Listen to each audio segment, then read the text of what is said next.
Hello everyone, I am Meenu और आप मेरे साथ सुन रहे हैं तकदीर कहानी का एपिसोड नंबर 4। उसे अपने ऊपर कोई झुका हुआ महसूस होता है। वो अपनी नज़र सामने करती है। वो देखती है एक बहुत ही हैंडसम सा चेहरा उसे जुनून से देख रहा है। वो लड़की उस चेहरे को बहुत अच्छे से जानती थी और उसे देख उसे बहुत गुस्सा भी आया। मुझे पता ही था, ये घटिया काम डेनिस दी मॉल के अलावा कोई कर ही नहीं सकता। डेनिस एक टेढ़ी स्माइल उसे देता है और अपनी एक उंगली उस लड़की के फेस पर चलाते हुए कहता है, बहुत अच्छे से जानने लगी हो मुझे। हम्म, नॉट बैड। अब तो मुझे और करीब से जानोगी। ये कहते हुए डेनिस रोजी के बिल्कुल करीब आ जाता है, इतना कि दोनों एक दूसरे की सांसें महसूस कर पा रहे थे। मुझे छोड़ दो। छोड़ने के लिए थोड़ी ना पकड़ा है बेबी, तुम बहुत बोर हो चुकी होगी। तुम्हें ना एक कहानी सुनाता हूँ। ये कहकर वो सीधा खड़ा हो जाता है। एक सीधा साधा बिजनेसमैन था। उसकी एक बहुत सुंदर बेटी थी जिसे वो अपनी राजकुमारी बनाकर रखता था। एक दिन एक बहुत ही शक्तिशाली राजा की नज़र उस राजकुमारी पर पड़ी। तब से उस राजा का उस राजकुमारी को अपना बनाने के लिए तड़प सी लग गई। पता है उस राजा ने क्या किया? उस हैवान ने उस राजकुमारी के पिता को इस कदर मजबूर किया कि उन्हें उस हैवान से पैसे उधार लेने पड़े।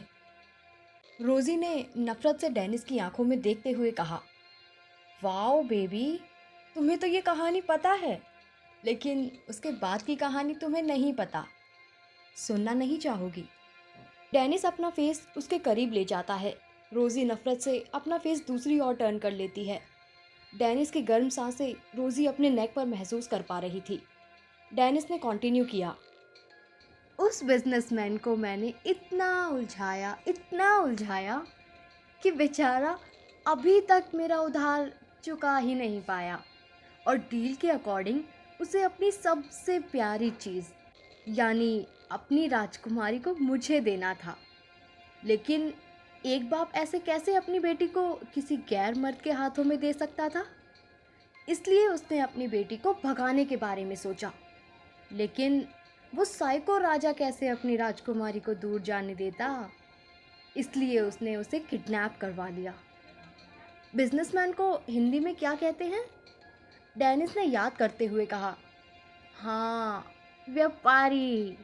उस राजा ने उस व्यापारी को अपनी कैद में डाल दिया। ये कहकर डेनिस सीधा हुआ और जोर जोर से हंसने लगा।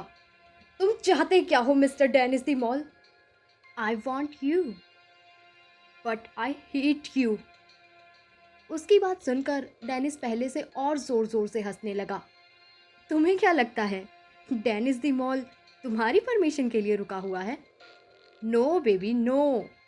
डेनिस दी मॉल इसलिए रुका हुआ है क्योंकि उसे अभी एक बहुत ज़रूरी काम पूरा करना है। जब वो अपने सारे कामों से फ्री हो जाएगा तब वो डॉल से अपनी बेबी डॉल से जी भर के खेलेगा। मेरा इंतज़ार करना बेबी डॉल। ये कहकर वो वहाँ से जाने लगा। तभी रोज़ी की आवाज़ उसके कानों में पड़ी, मेरा भाई तुम्हें छोड़ेगा नहीं। वो तुमसे भी बड़ा माफिया है। इनफैक्ट वो माफिया किंग है। डेनिस अपनी जगह रुक जाता है। वो बिना पीछे मुड़े बोलता है, कौन माफिया किंग? विद्युत राठौर। डेनिस एक गहरी सांस छोड़ता है और कहता है, बेबी जब तुम पैदा भी नहीं हुई होगी तब से तुम्हारे भाई से एक रिश्ता है। उसी रिश्ते को निभाने जा रहा हूँ। ये कहकर वो वहाँ से चला जाता है और पीछे छोड़ जाता है हैरान रोजी को। इंडिया। विद्युत अपने स्टडी रूम में कुछ फाइल चेक कर रहा था। तभी उसके रूम का डोर नॉक हुआ। कम इन। विक्की अंदर आकर उसके सामने खड़ा होकर कहता है, मास्टर, डीएम गैंग का गैंगस्टर आपसे मिलने के लिए इंडिया आ रहा है।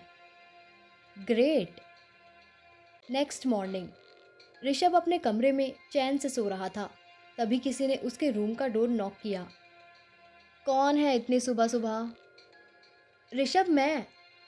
तभी उसके कानों में एक स्वीट सी आवाज़ पड़ी, दिशा।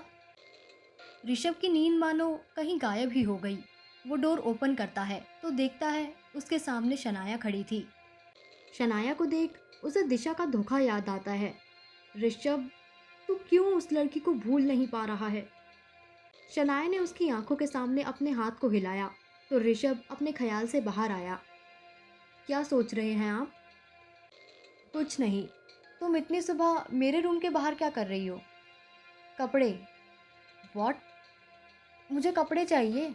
मैं घर से कपड़े लेकर नहीं भागी थी। तो तुम्हारे पास ये साड़ी कहाँ से आई? वैसे ये साड़ी कहीं देखी देखी लगती है। वो तो शांता ताई ने मुझे दी। उन्होंने कहा कि शायद आपके पास कपड़े हैं। उन्होंने कल आपकी अलमारी से निकाल कर मुझे दिया पहनने को। वैसे आपके पास साड़ी कहाँ से आई? आपकी गर्लफ्रेंड की साड़ी थी? सभी लड़के सिर्फ अपनी गर्लफ्रेंड के लिए ही साड़ी नहीं खरीदते। कुछ लड़के अपनी माँ के लिए भी साड़ी खरीदते हैं। ऋषभ ने वो साड़ी आस्था यानी अपनी माँ के लिए खरीदी थी। तुम यहीं रुको। ऋषभ रूम में गया और अलमारी से अपना शर्ट लेकर बाहर आया। ये लो मेरी शर्ट। शनाया बुरा सा मुंह बनाकर कहती है, क्या आप चाहते हैं मैं आपकी शर्ट पहनकर पूरा दिन रहूं? वैसे आइडिया बुरा नहीं है। तुम चाहो तो रह भी सकती हो। ऋषभ एक डेविल स्माइल के साथ कहता है, आप अपना शर्ट अपने पास ही रखो। मुझे नहीं चाहिए आपकी शर्ट। ये कहकर शनाया वहाँ से जाने लगती है। ऋषभ उसका हाथ पकड़ अपने करीब खींच लेता है। शनाया खुद को संभाल नहीं पाई और ऋषभ के सीने से जा लगी। ऋषभ अपनी नीली आंखों से शनाया की नीली आंखों को देखने लगता है। ऋषभ शनाया के बालों को ठीक करते हुए बोलता है, पूरे दिन पहनने की ज़रूरत नहीं है। कुछ वक्त के लिए पहन लो।